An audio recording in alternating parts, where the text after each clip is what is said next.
Good morning dear students, good morning all of you.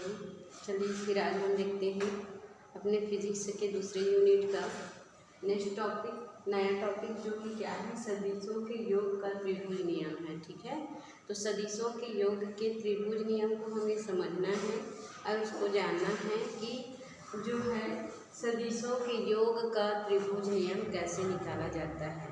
तो इससे पहले सदिशों के योग का नियम हमने देखा, सदिश को जोड़ना देखा। अब सदिश का योग तो किए, उसके बाद हम देख रहे हैं सदिश के योग का त्रिभुज नियम। तो सदिश के योग को हम त्रिभुज नियम से निकालना चाह रहे हैं, तो उसको कैसे निकाल सकते हैं उसके बारे में आइए स्टडी करते हैं। ठीक है, तो हमारे पास सदिशों के योग का जो त्रिभुज नियम है उसके लिए उसका थ्योरम क्या आएगा, किन्हीं दो सदिशों का, किन्हीं दो सदिशों का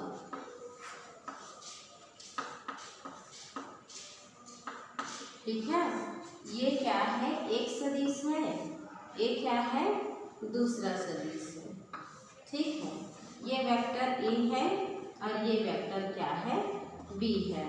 मैं आप लोगों को थ्योरी को लिखकर नहीं बता रही हूँ, थ्योरी को आप लोग लिखकर मुझे बताएंगे, मैं उसका कॉन्सेप्ट आप लोगों को समझा रही हूँ कि क्या होता है। ठीक है, तो सदिशों के योग का त्रिभुज नियम यदि हम डेरिवेट करना चाहिए तो उसके लिए हमें दो सदिश लेना है। ठीक है, और सदिश का ये जो एरो बताता है कि ये क्या है, ये हमारा हेड है और ये हमारा क्या है, टेल है, ये हमारा शीर्ष है और ये हमारा क्या है, पूंछ है। ठीक है, तो शीर्ष जो है एरो बताता है कि ये जो है कौन से दिशा से कौन से दिशा में गति कर रही है।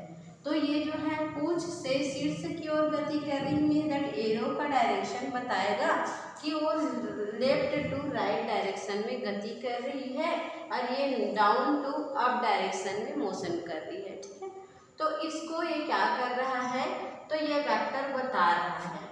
तो हम सदिशों के योग का त्रिभुज नियम जानना चाहते हैं, तो सदिशों के योग का त्रिभुज नियम ये कहता है कि यदि किन्हीं भी दो वेक्टर राशियों का, किन्हीं भी दो सदिश राशियों का यदि क्या दोनों अक्षों को, दोनों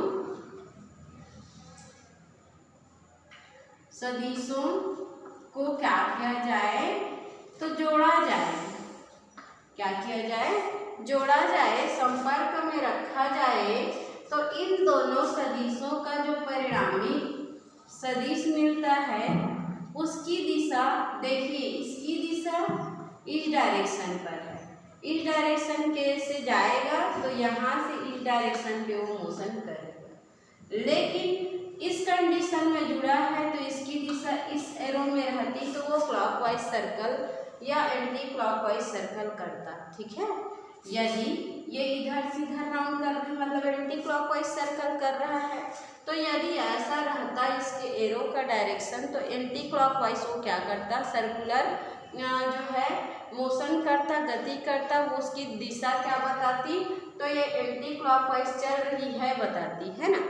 बट हमारे सदिश के योग के त्रिभुज नियम का रूल ये कहता है कि किन्हीं भी दो वेक्टर राशियों की दिशा समान होगी और उन दोनों को संपर्क में रखें तो उनका जो परिणामी सदिश है वो अवश्य ही उससे क्या होगी, अपोजिट डायरेक्शन पे होगी, विपरीत दिशा में होगी। तो देखिए ये दोनों दिशाएं क्या होगी, ये इधर जा रही है तो इसको इधर आना चाहिए था, ये इधर जा रही है तो ये इधर आता तो फिर इसको इस डायरेक्शन में फ्लो होना चाहिए, तो ये एंटी क्लॉकवाइज होता। लेकिन हम त्रिभुज के नियम से जानते हैं, सदिशों के त्रिभुज के योग के नियम से जानते हैं कि किन्हीं भी दो वेक्टर राशियों को यदि हम संपर्क में लाते हैं और उनको क्या करते हैं, तो उनके संगत जो परिणामी सदिश होगा वो अवश्य ही क्या होगा, उसकी दिशा